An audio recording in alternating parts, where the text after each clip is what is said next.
Begin.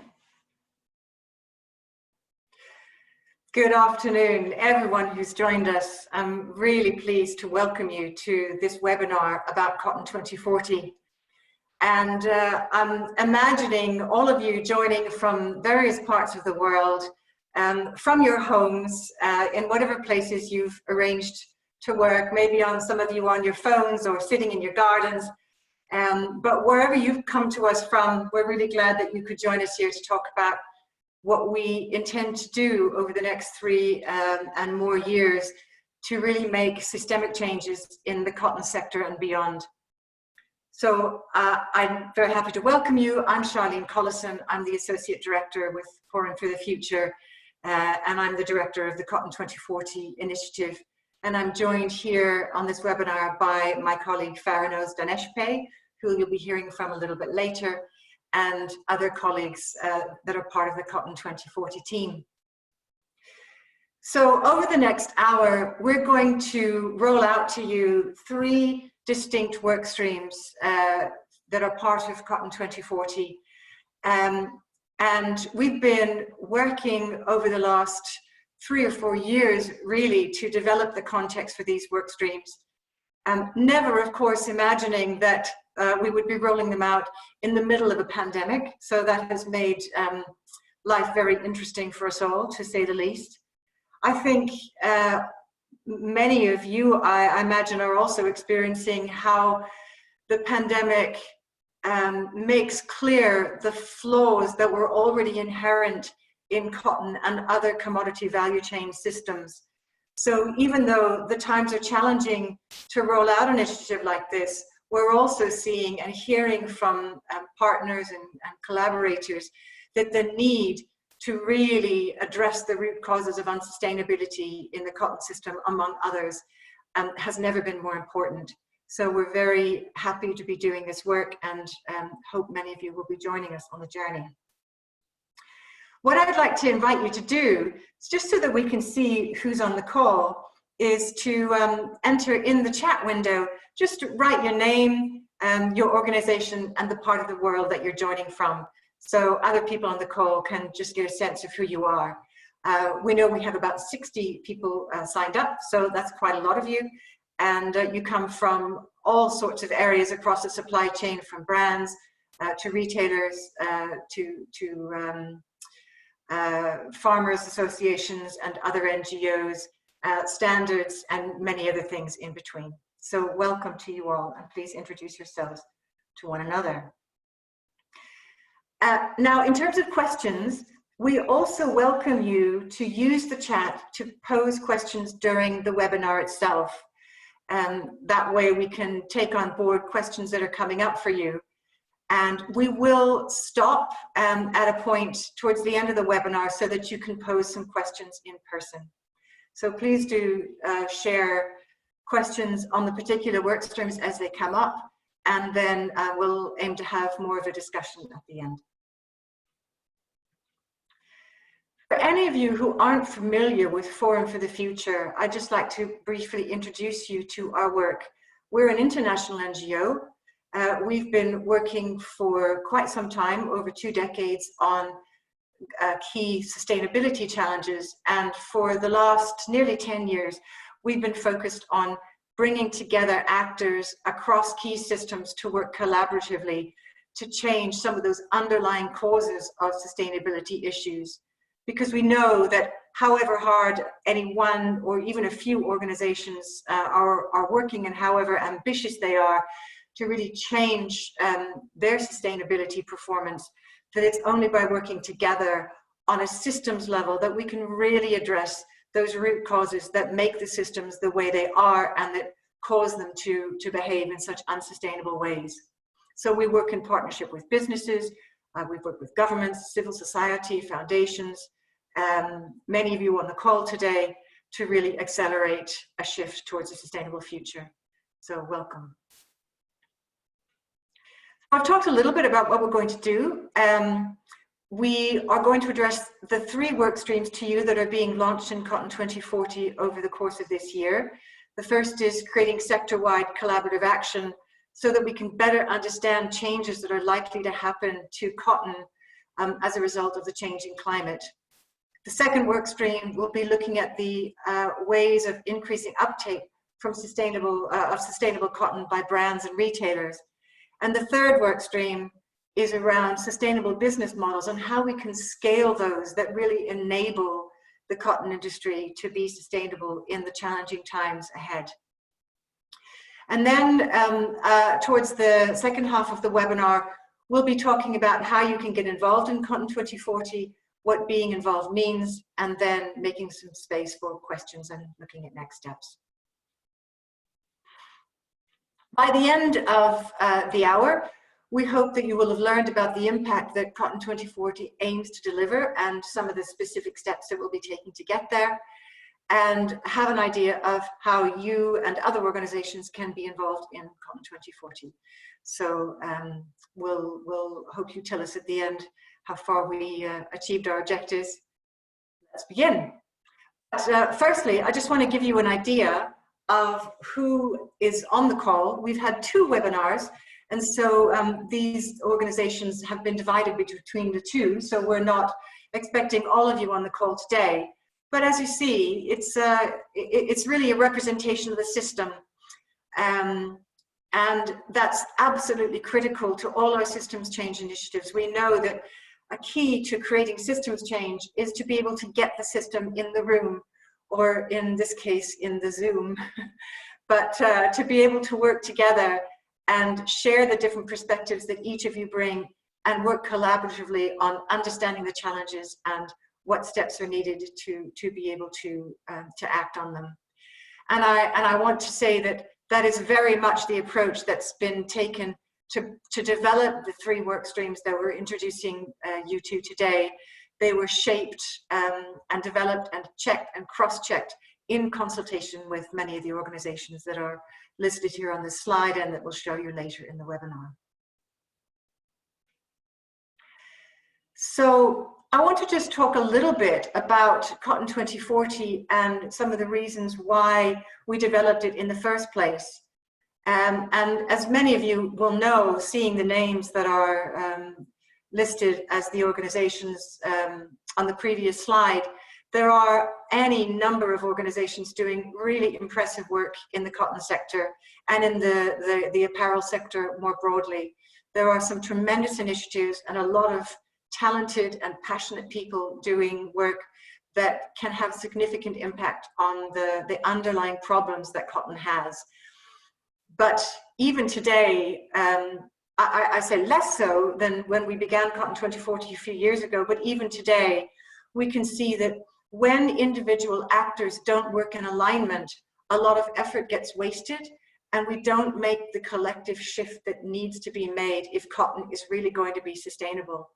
We know that cotton is still between 20 and 20% of global production, and that has grown significantly in recent years, and that's a tremendous marker of progress, but it's still not enough to really change the impact that conventional cotton has, or that the cotton industry as a whole has on the environment or socially on the lives of workers and others who work in the supply chain.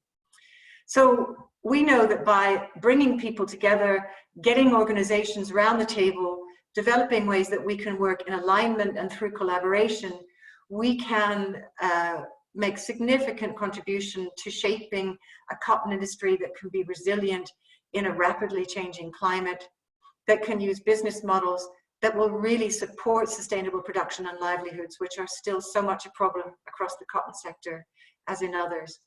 And where sustainably produced cotton is just the norm, it's just the way things are done.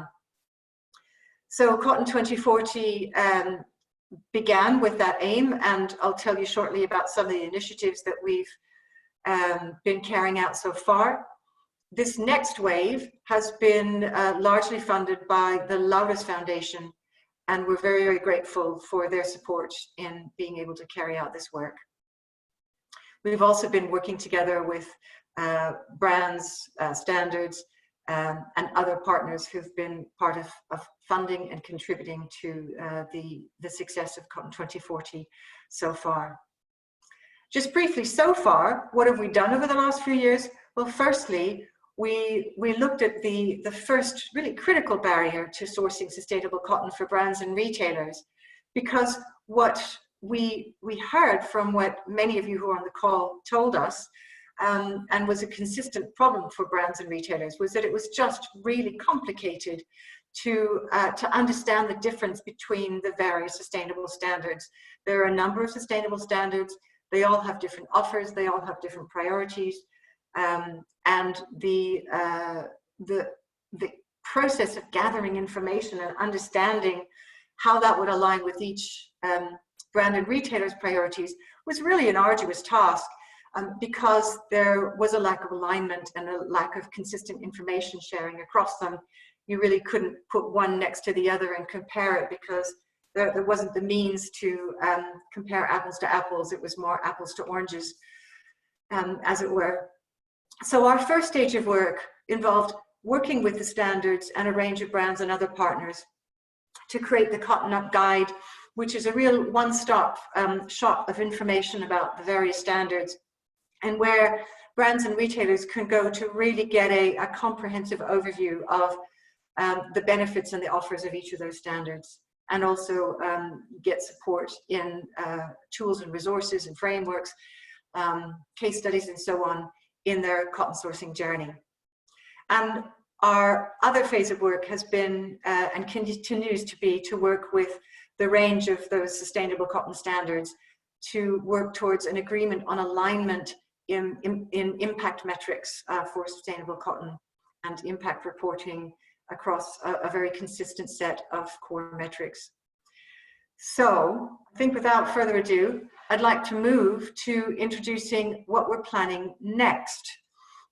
Because our aim when we set out to create Cotton 2040 has always been that we create systemic change across key issues in key parts of the system.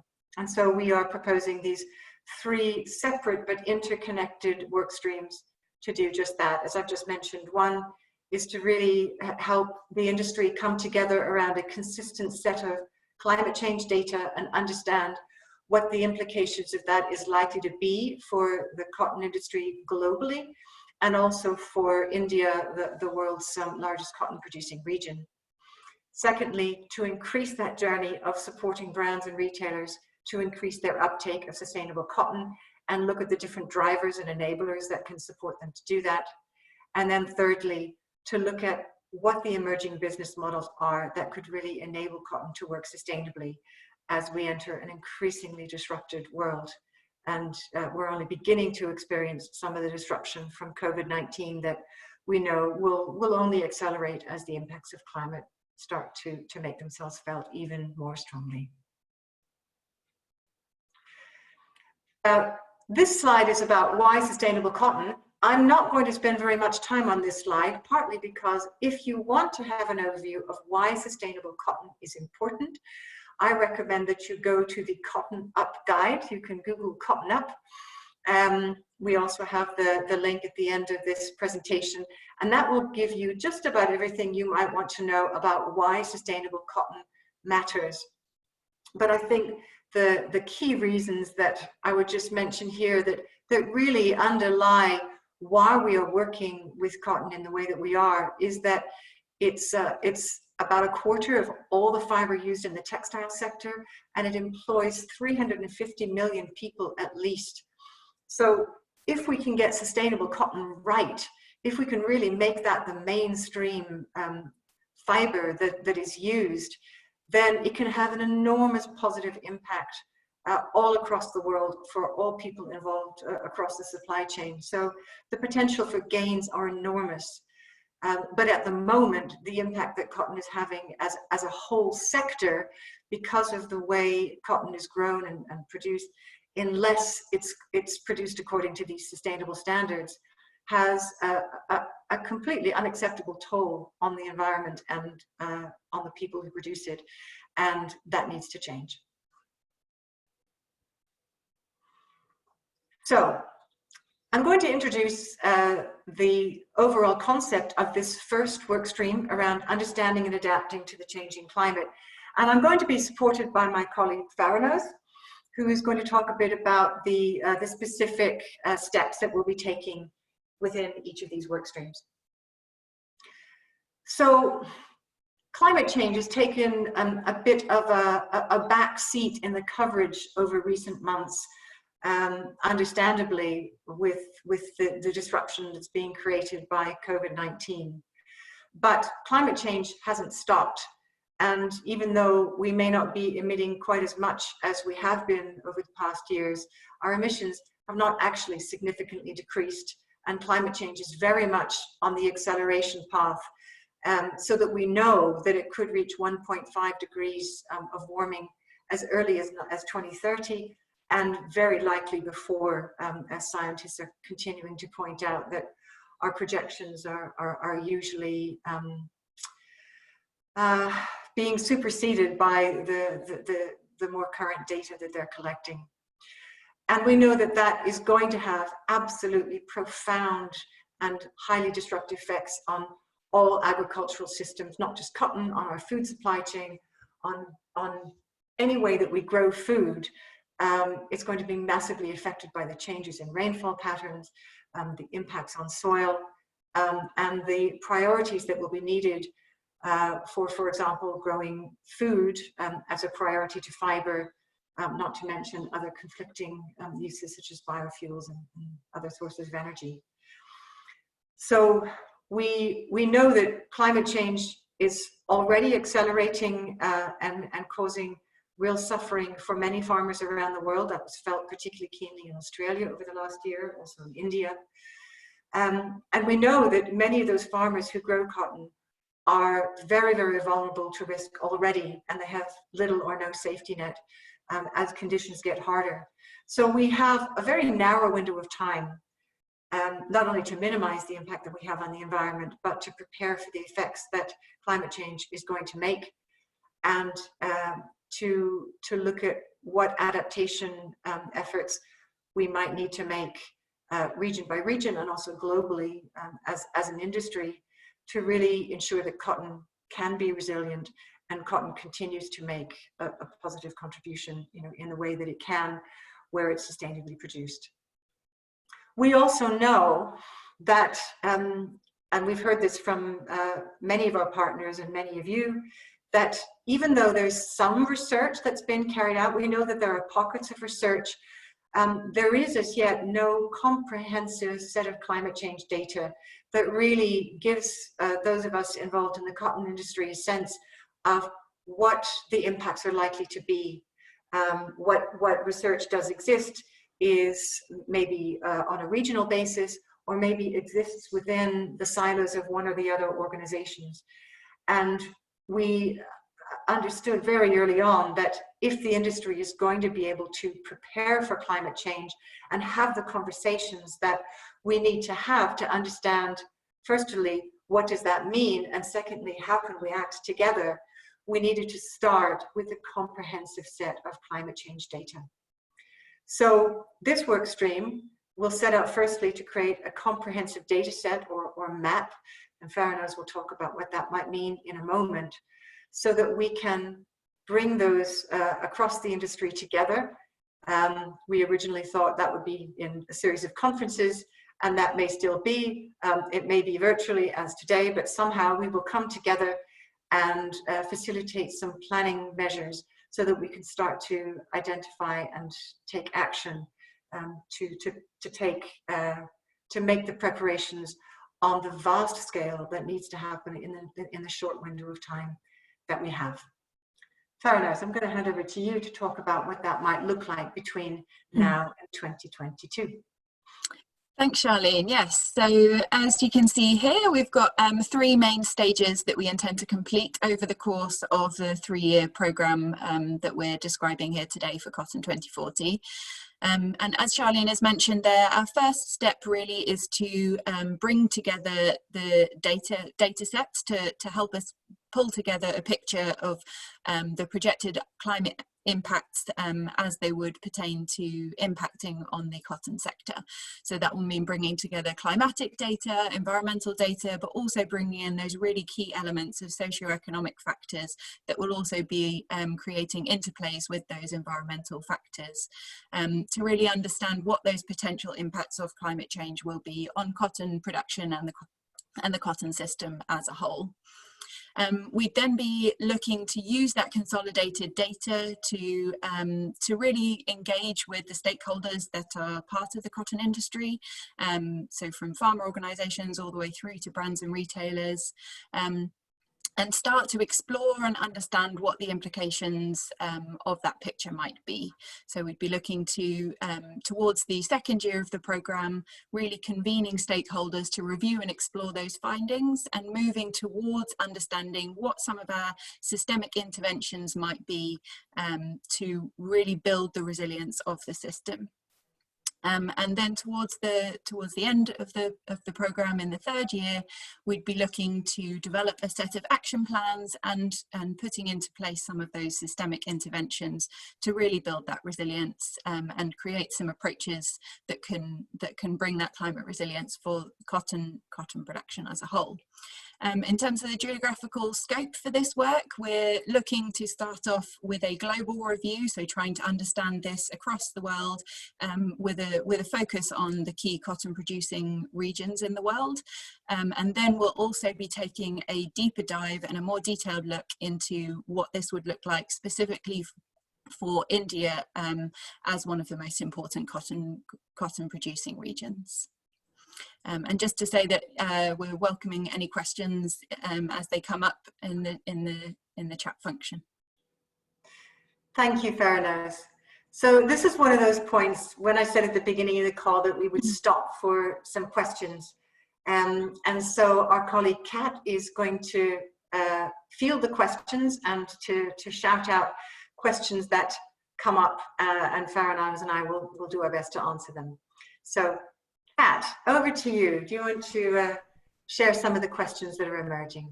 Thanks, Charlene. We don't actually have any posed yet. So if anyone does have a question, here we go. So Elodie has asked if we're going to do field work to gather the data, for instance, to go to India into the field to do some field work. Okay, Farnaz, do you want to pick up on that? Sure, thank you. So yes, so good question in terms of the consolidation of the data at the beginning stages of this project. We'll primarily be focusing on existing data sets. So we don't have primary data collection within the objectives of this task. This is really about kind of building together and piecing together the existing data sets across the environmental and socioeconomic to create a picture that's relevant for the cotton industry. Thank you. And yes, and I'd like to mention that we are working in this work stream with a delivery partner called Acclimatise, that are specialists in climate change data and gathering and analysis. So they've been already starting to gather a already pretty full data set, and there is actually quite a lot out there. You know, whether it's just for cotton or whether it's for other agricultural commodities as well. So we have no shortage of data, but the gap is mostly in the analysis and what that means for cotton. Thank you. Any other questions? Yeah, if you've got time for another question. So a couple have come up. One of them, so Diana Rosenberg has asked, how will this initiative be aligned with the UNFCCC's work on reducing emissions within the cotton industry? That's a really good question, and I don't have time here to do it justice, but I would say that the focus of this work stream, not of Cotton 2040 as a whole, but the focus of this work stream is really focused on adaptation. So what are the steps that we need to take in order to be resilient within the climate change that we know is already baked in to happen? And of course, a larger part of that picture is how we reduce emissions.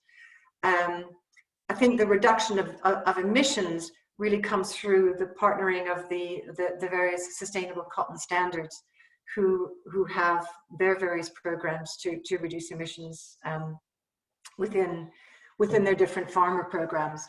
So Cotton 2040 as a whole, in seeking to scale sustainable cotton, one effect of that will be a reduction in emissions overall for cotton. The focus of this particular work stream is understanding what the impacts that climate change, even with the emissions that we already have, is likely to have, and what we need to do to be ready for it. Okay, let's move on to the next work stream, and then we can take any further questions at the end, unless there are any pressing ones that have come through, Kat. We can cover it off at the end, and then I'll collate any other questions we have. All right, thank you. So I'd like to move to work stream 2, which is around increasing the uptake of sustainable cotton from brands and retailers. And those of you that are from brands and retailers already will know that, why is this a priority? Well, we know that for sustainable cotton to become mainstream, we need to increase both production and uptake. Production has increased quite significantly in the past few years, largely through the efforts of many of the Standard and other organizations. But that hasn't had a corresponding increase in uptake. So we currently estimate that around 25% of the cotton that was produced in 2018, 2019 is grown according to sustainable standards. But much of that cotton isn't bought as sustainable as cotton by brands and retailers. In other words, there isn't a pull through the market, so that a lot of that cotton just gets sold as conventional. And unless we can increase the uptake, that won't pull production so that it continues to increase. So a key aim is to increase that level of sourcing across brands and retailers.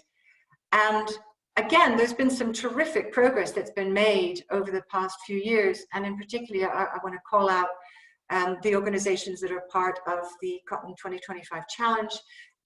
That's convened by Textile Exchange now.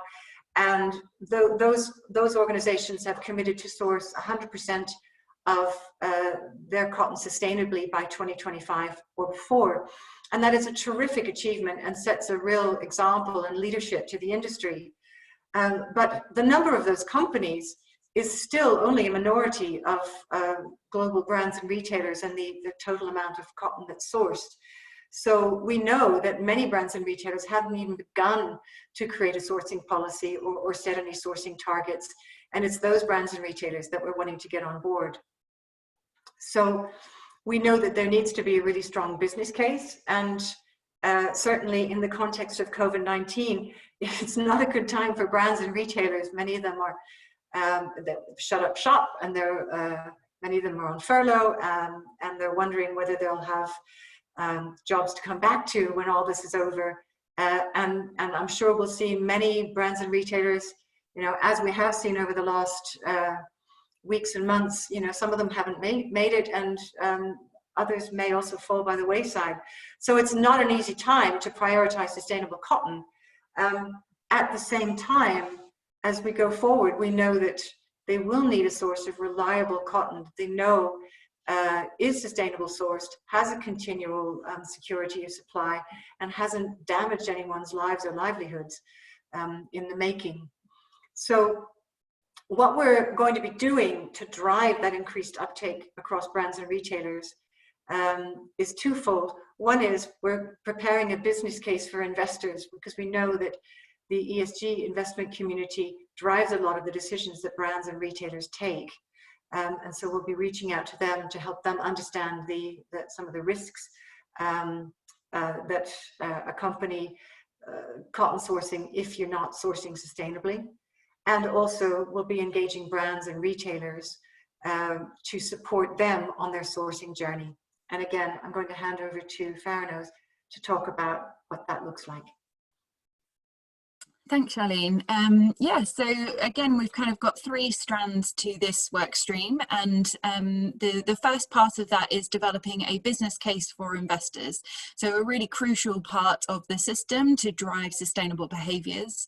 We're intending to develop a business case for that industry in order to improve their ability to include responsible cotton sourcing practices within their systems and practices, and create an additional driver for brands and retailers. We'd then be working with the investment community to understand how that can fit in with their existing practices and understand what that means for sustainable cotton as a whole. Our second strand of work within this work stream is that engagement with brands and retailers to really support them to increase that use of sustainable cotton within their operations. So we've developed a strong capacity building program that we'd be working with to really guide those brands and retailers along the process, giving them the information, the tools, the resources, and the know-how to really build that into their operational practices. And create a peer network where those brands and retailers can really be learning from each other in order to do so as well. In terms of the geographical scope for that, we're looking across globally, but with a focus on US, Europe, and also India and Japan. And our third area of work within this work stream is around improving the Cotton Up Guide. So as Charlene mentioned, and I've copied the Cotton Up Guide link in the chat there for you to be able to access, and to continue that work and to continue that to be hopefully a useful and kind of go-to resource for all information about sustainable cotton. We'll be looking at translating it into Japanese, which is, I believe, kind of in the final stages of going live. Excuse me, and also updating it with the latest information as we develop this the capacity building program, and supporting that with additional tools as available. And just to say that our co-delivery partner that is bringing a wealth of expertise in particular for this work stream is Anthesis. And so we'll be co-delivering this work stream along with the team specialised in this work from that organisation.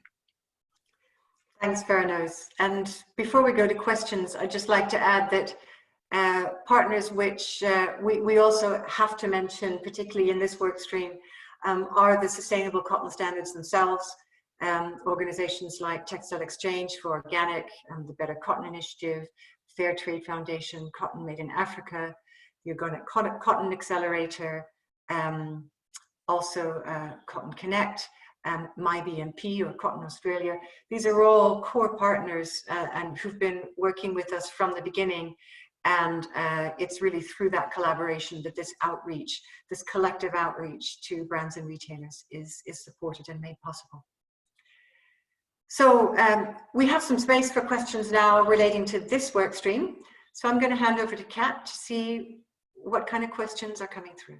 Thanks, Charlene. And I've been informed that we're running a slight bit late, so I'll just pose one question here and then we can come back to some of the others at the end, if that's okay with everyone. So in the chat, someone's asked basically about what how the COVID-19 situation will impact brands' ability to continue to source from sustainable cotton farms, and any suggestions on what to do about that situation. Well, I wish I knew the answer, don't we all? I think anyone working either with or in brands and retailers working in apparel right now has some very, very big questions about how all this is going to play out. I think what we do know is that right now, brands and retailers are battening down the hatches and just engaged with crisis management. So we're consulting with various partners to work out what's the right timing to really offer them support in their sustainable cotton sourcing.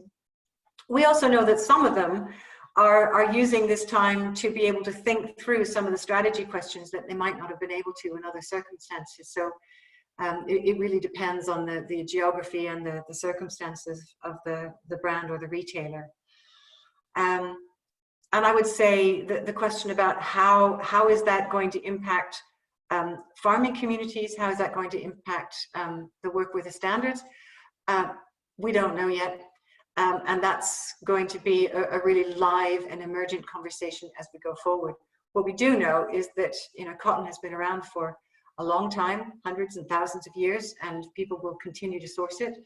And with all the disruptions that we're experiencing now and the climate change disruptions that we'll be feeling more and more, I think there will be more pressure, more drive, not less, to source sustainably, because unless you're sourcing sustainably, you're really at risk. Okay, and we'll come back to questions at the end. I'd like to talk about our third work stream, which is really goes to the heart of so many of the problems inherent, not just in cotton, but in many global commodity supply chains, particularly agricultural commodity supply chains. And a common theme across all of them, whether you're talking about tea or coffee or cocoa or bananas or you know, whatever it may be, we know that all too often the system works well for a small number of powerful players, but it comes, unless produced sustainably, it comes at a really high and unacceptable cost to the environment and to the workers that produce it. And we know that this is really driven by the underlying business model. And we also hear in the forum, because we work with a range of commodities, and we also work quite a lot with the food system, we hear this again and again from so many of our partners that they know that the current system doesn't work. They know that it puts them increasingly at risk, particularly around climate change and related disruptions. They're eager to find another system that would be viable, but they either aren't sure what it is, you know, lack the ability to pilot it, would like more information about what perhaps some currently niche models are that might have viability, but which haven't really been tested in a mainstream way yet. We know that a lot of people in a lot of industries are asking these questions: what could work? And in particular, we know that those industries that are supplied by smallholder farmers, as cotton is, we know that 60%, broadly speaking, of the world's cotton comes from smallholder farmers who are often living on a very small plot of land and caught in an endless cycle of poverty. We know that they are particularly vulnerable to the current business model. And I think the impacts of COVID-19 are yet to be seen, but the smallholder farmers are, of all the actors in the supply chain, one of the least able to withstand, you know, poor seasons and a gap in the market. So we see the necessity for future commodities, for there to be alternative business models. And we know that many of you would like to have a better sense of what they are. And so this work stream will be gathering insights from cotton, but not only cotton, we'll be looking across other industries, maybe coffee, maybe tea, for business models or market mechanisms or different ways of working across the business model that could support equity in the value chain and could support greater environmental resilience. And I'm going to hand over to Farah to talk about what that might look like. But the main outcome that we would like to see by the end of it is to have a set of business models that we've identified against future fit criteria, as we understand what is likely to come through climate change and some of the related factors. So to understand what that future fit criteria is, and to have a set of business models that we can put forward, and some that we will have piloted and tested together with a range of partners. Farah, over to you. Thanks. And yeah, so again, there's kind of three main phases for the work stream here about sustainable business models to enable a sustainable cotton industry. And as Charlene mentioned, our first stage here is really going to be about identifying potential models or mechanisms that are already out there.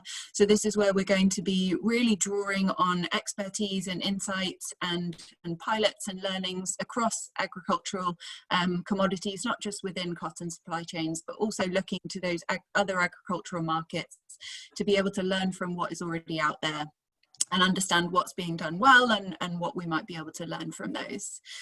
We'd be looking to use those insights to develop a set of criteria for what a future-ready cotton value chain might look like, and really pin down those key characteristics that we're actually looking for, and understand how some of these existing models map against those criteria that we deem to be the most important. Towards the second year, we'd really be looking at identifying a key geographical area to start to focus on, actually looking at developing a pilot implementation of some of these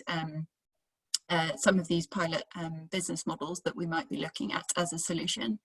So that's where we'll really be looking to draw on some cross-sector collaboration, so really bringing key stakeholders together that can work together to bring in a pilot implementation that we can learn from and share across the wider industry. Towards the third year of the programme, we'd really be looking to draw out the lessons that we've learnt from those pilots and start understanding what that might mean for the wider sector, and start looking at how we could increase the adoption by other members within the cotton value chain to really start to scale up some of these better approaches. Thank you. And we're moving on to questions. So if you have any questions, please enter them in the chat.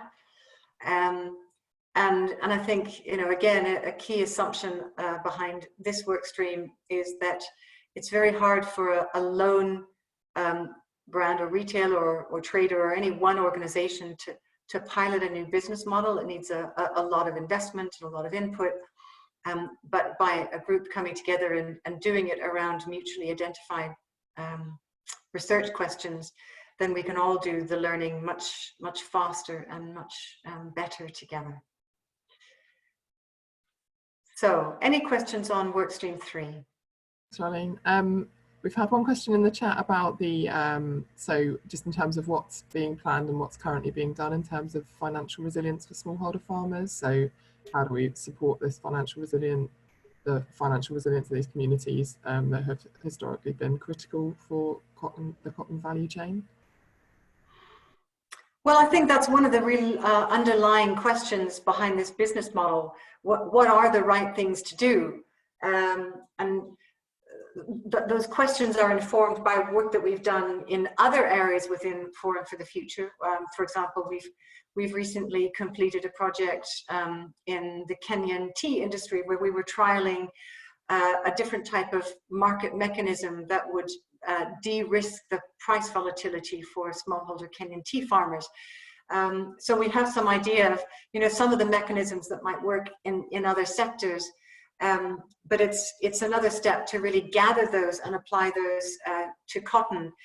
And again, because many of the partners that have helped to shape this work stream, you know, such as the standards, are also very focused on this, then it will be a collective effort and a collective inquiry. So we're not starting from scratch, but we'll aim to bring together the knowledge and the models which are being trialed by partner and other organizations, and then seek to learn from those as quickly as possible. And one of the main outcomes would be to find ways that can help preserve that resilience of smallholder communities.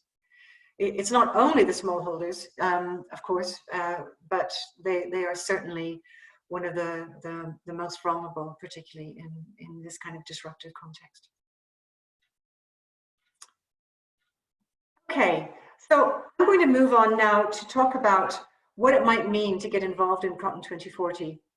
And then we'll make some space at the end to take some other questions and to invite you to put them forward in person, not just in the chat.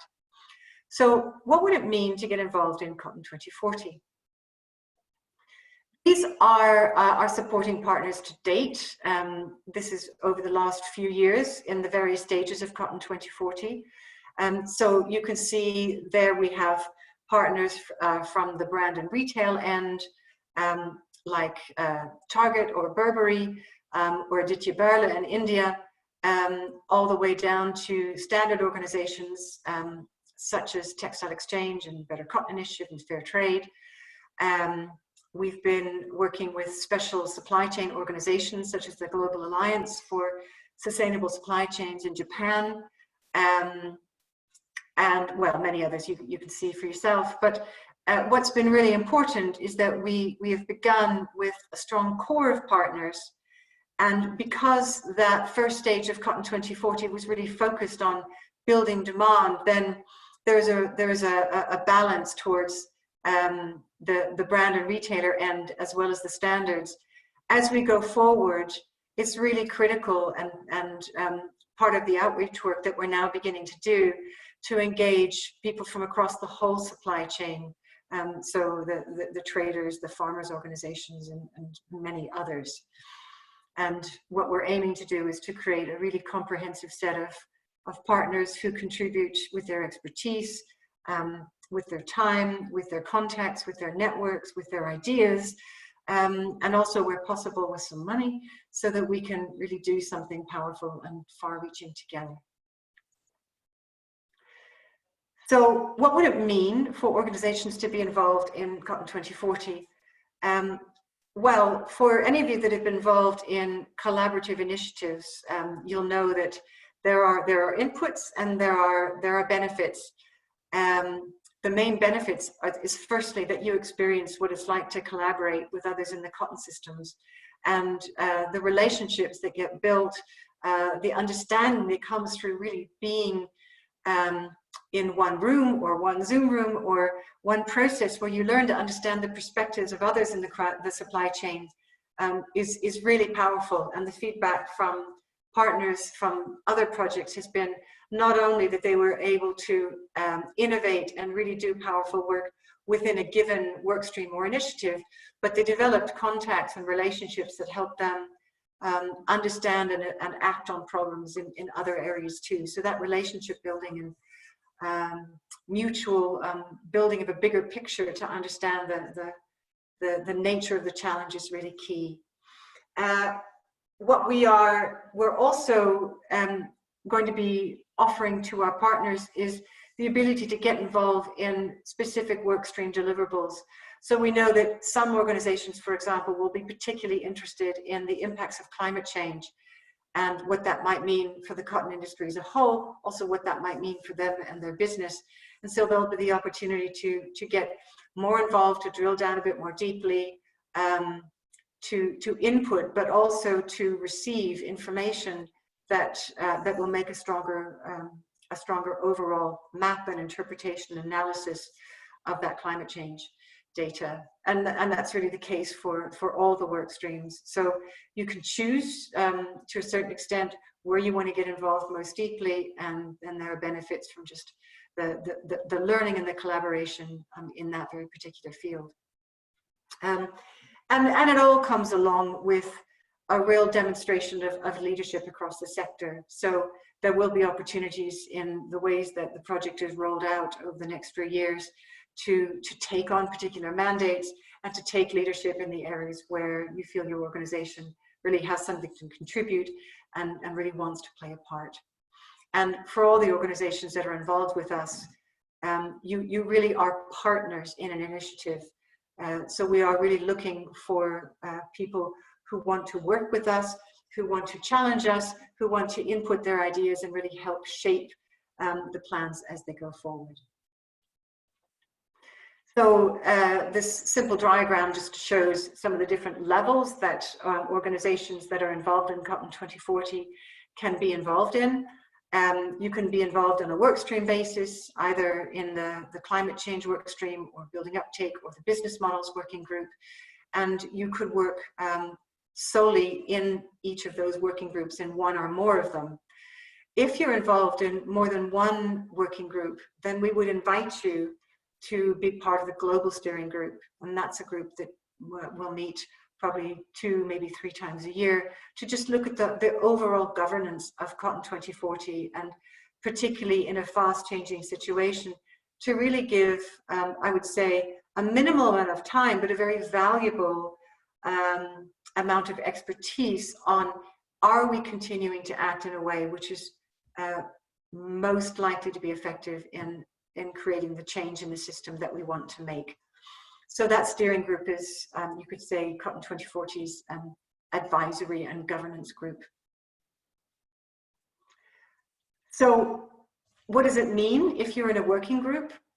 Well, you're involved in working group meetings, and as we emerge from COVID, then we'll work out what that looks like. We had anticipated there to be a few in-person meetings around global conferences, and as we emerge from the crisis, that may still be the case, or we may need to be doing it online.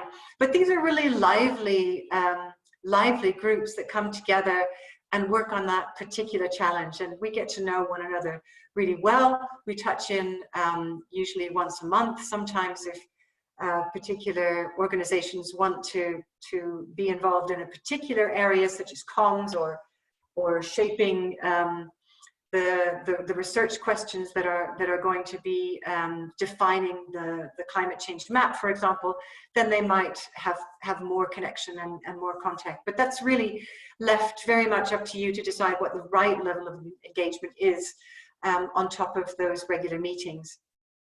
And if you are a for-profit partner and you are able to provide funding, then that's a conversation we're of course eager to have with you. Particularly in the COVID-19 context, we are not linking engagement necessarily to funding. There are other ways to provide in-kind support. And of course, in the later stages of the project, there's the opportunity to be involved or to fund or to initiate a pilot. If you're involved in the steering group, then you have a much more big picture overall strategic input, and it's about coming together and looking at what's happening in the world, what's happening in the industry. Do we perhaps need to look at something a little differently in light of how things are playing out?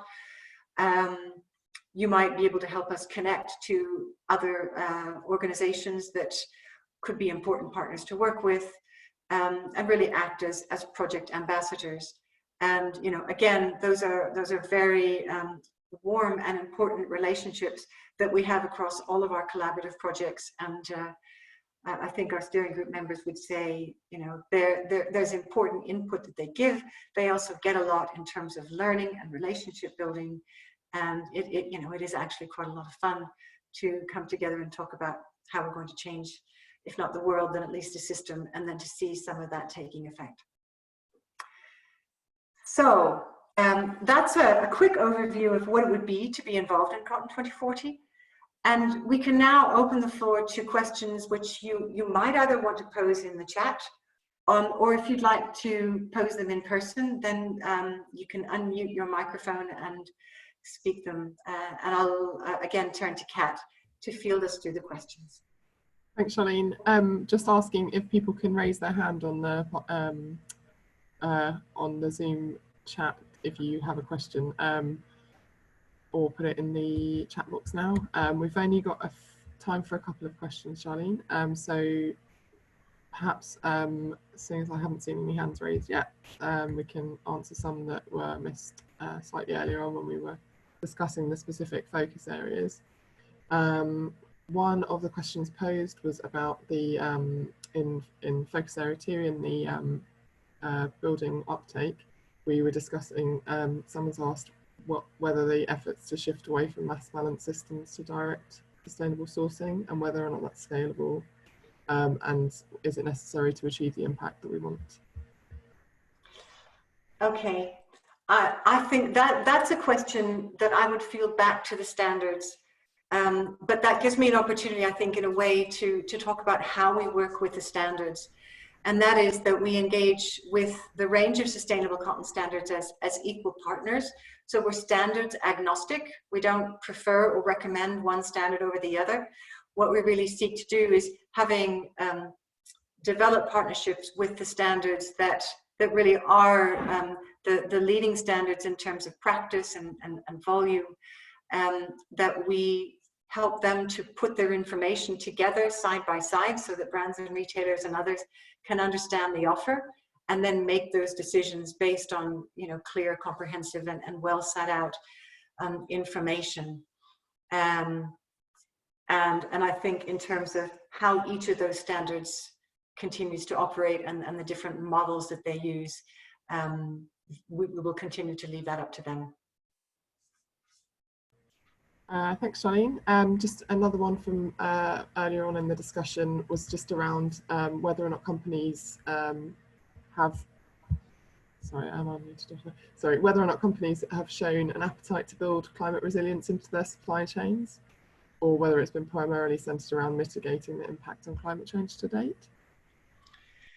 Well, I think a certain amount of climate resilience comes to a certain extent hand in hand with sourcing sustainable cotton. That's a good first step.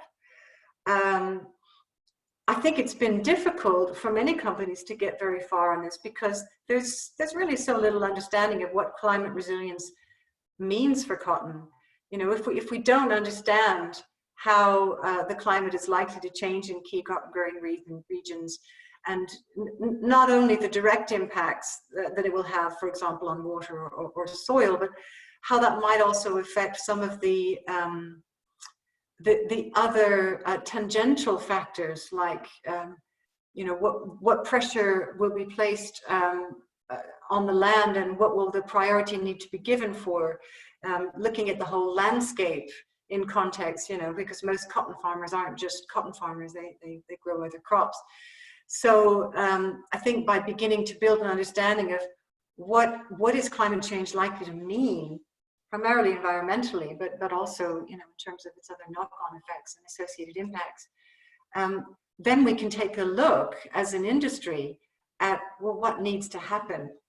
And so I think that's really the aim that we set out to answer with this work stream, to provide a forum for those conversations to begin to happen, or at least to begin to happen at a much greater scale than they are happening, because from our experience and from the advice of our partners, there have only been a few conferences or events or forums where that's really begun to be raised in anything like the scale that we need to very fast.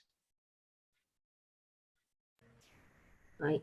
Just looking at time, I'd say that's probably all the questions that we have time for. We can pick anything up afterwards once we send some follow-up. So Charlene, I think you might want to go on to the next steps.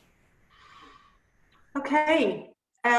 Thank you, everyone. And I really appreciate, you know, that almost everybody, almost all 50 of you have stayed on the call till the end. So thank you for staying with us.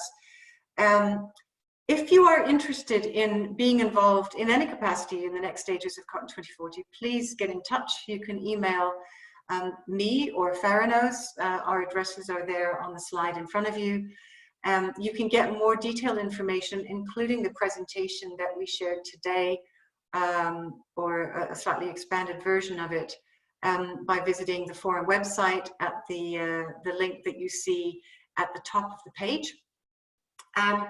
And we will, over the next few weeks, as we have more and more conversations with many organizations like yourselves, we'll be getting together our first working group meetings, where we talk about what we're planning to do, and we'll ask for input.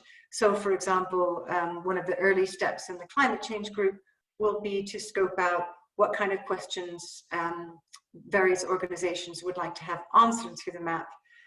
And if that's something you'd like to be a part of, then please get in touch.